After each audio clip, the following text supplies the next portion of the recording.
Ladies and gentlemen, boys and girls, once again we are on the discourse, personality, and competency. The milestone we reached last time was total personal intelligence.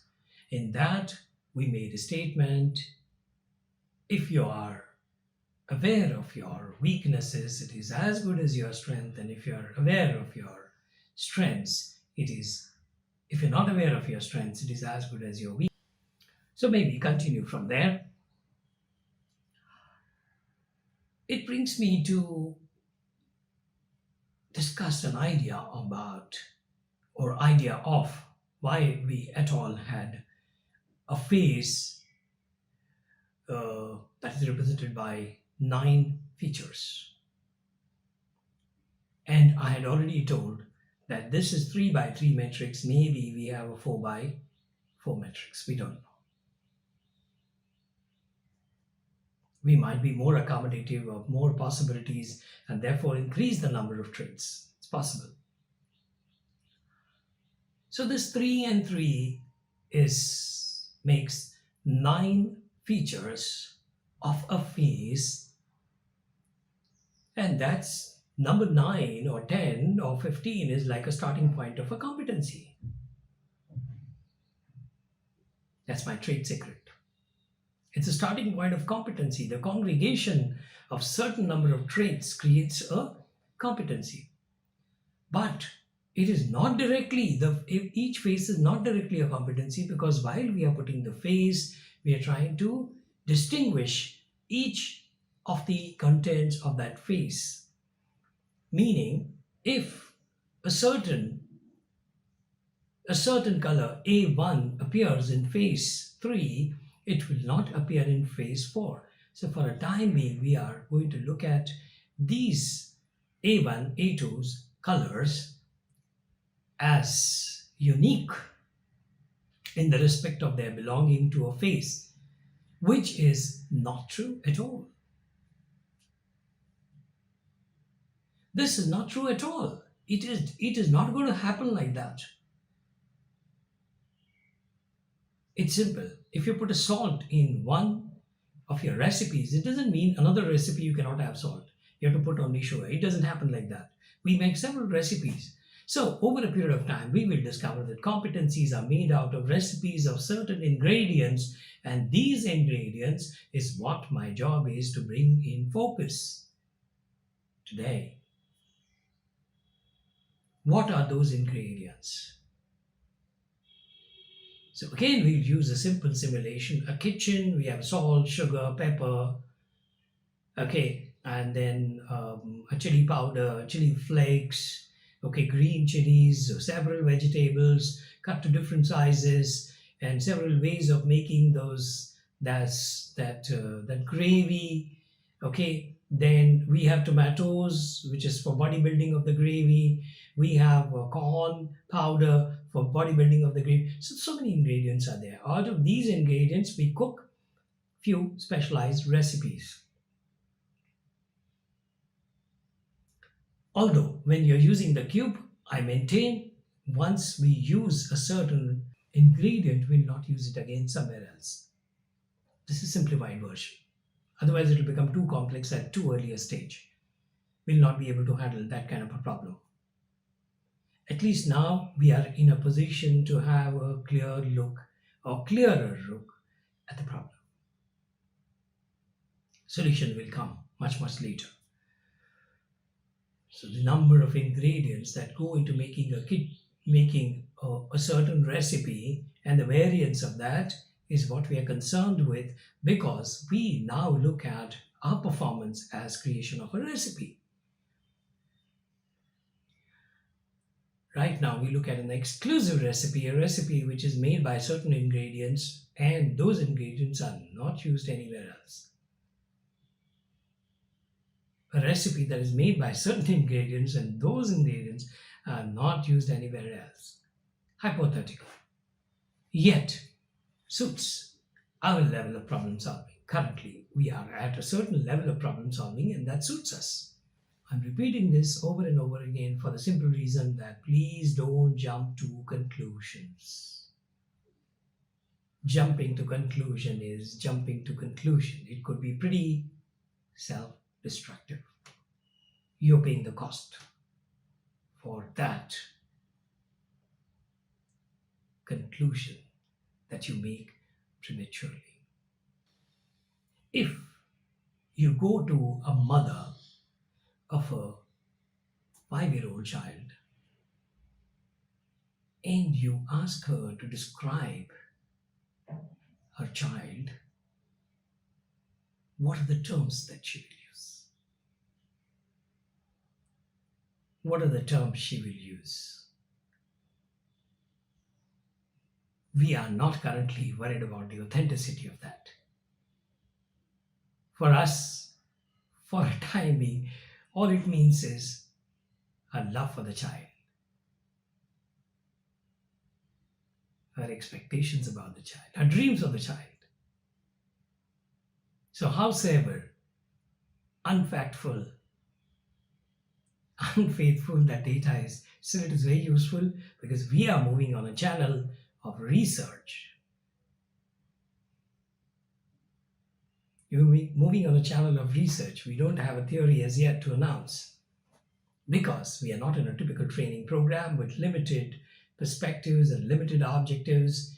We are in discourses. The media is totally different, the product is totally different. And you have been with me because it is a discourse. I'm reminding you your own faith in the program. You are with me because we are doing a discourse on personality. So the mother talks her love, with aspirations, dreams, expectations by saying, my child is very intelligent. My child is very innocent. It is as good as saying my child is a child. He is very innocent. And nobody says my child is very knowledgeable. He doesn't, she will not say this. Nobody will say my child is a leader at home. No. But people will just say my child is indisciplined.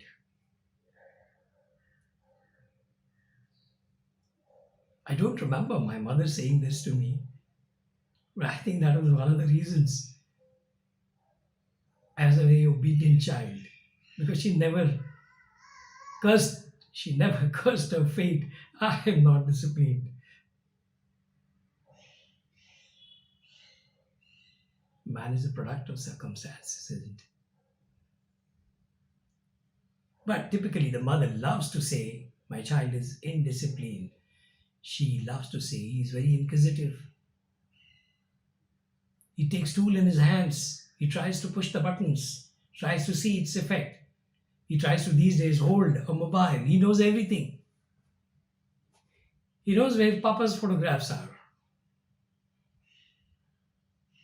He knows what Papa's number is. He's just 4 or 5-year-old child. So generally, mothers love to talk about their children as being inquisitive.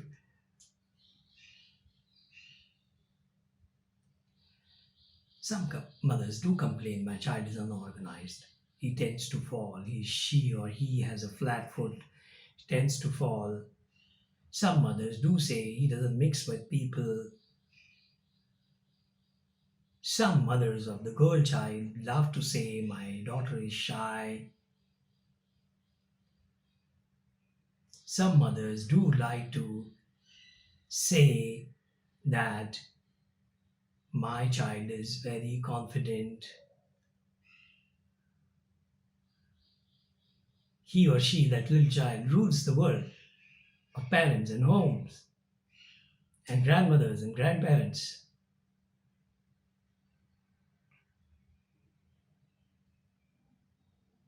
And unfortunately, this number rarely grows over 5. 5 looks like the most satisfying figure of expression of the mother about the child.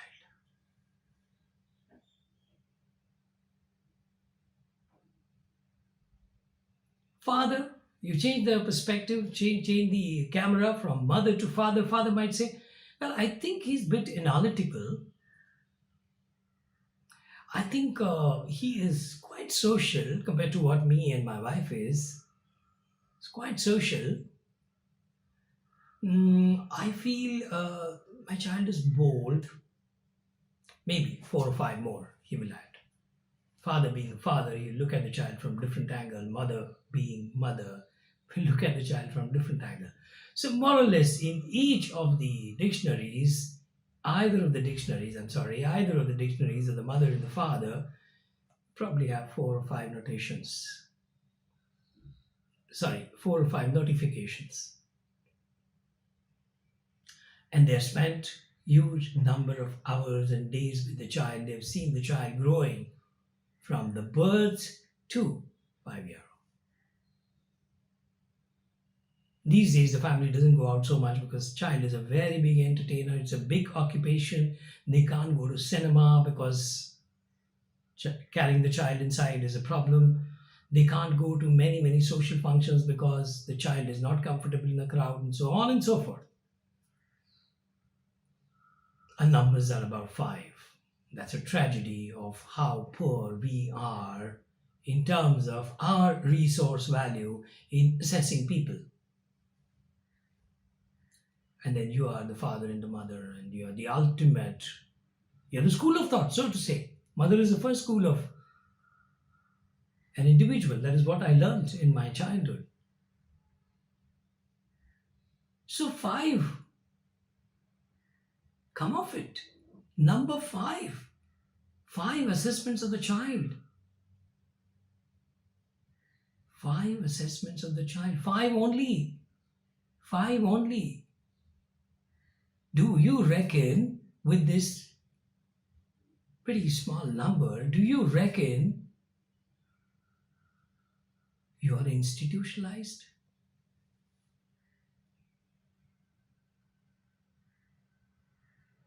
There's somebody who teaches arithmetic well. Does it become an institution? Generally, a good institution has several experts. Does it make an institution? We have five numbers.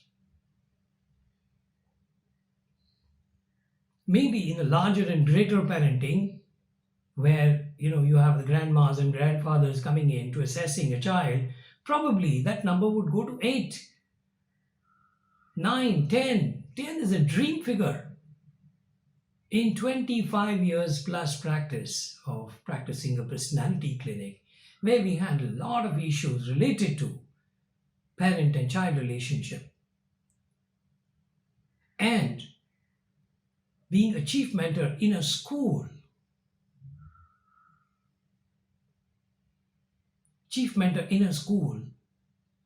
I haven't come across parents who are concerned or who are aware of more than five things in a child.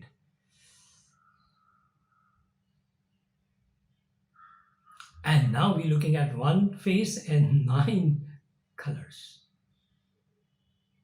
So what are these colors? These colors are our capsule understanding about a type of behavior, a type of being. Behavior is slightly crude element, a crude expression. Our being. The 10 are the type of our beings. The 9 are type of our beings.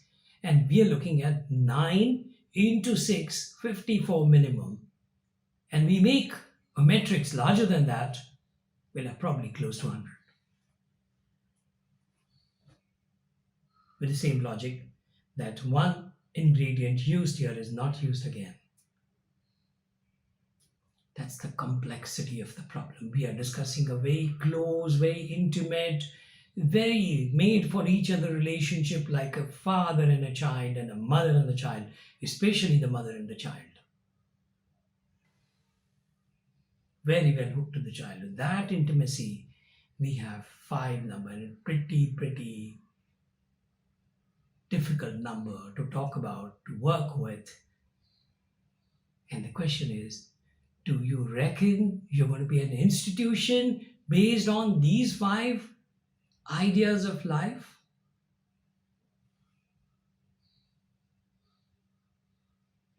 we are far from away from competition, from being competitive, for being mentors, for being social parents, for being social parents. All you ended up doing so far was a bio-parenting. Bio-parenting. Social parenting? I'm afraid not. We're too close. We have too closeted view of the world, and we will only build a compromise child.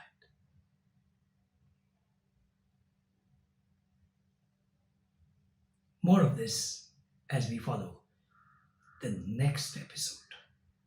Thank you very much for being with us. I enjoyed being here. Thank you.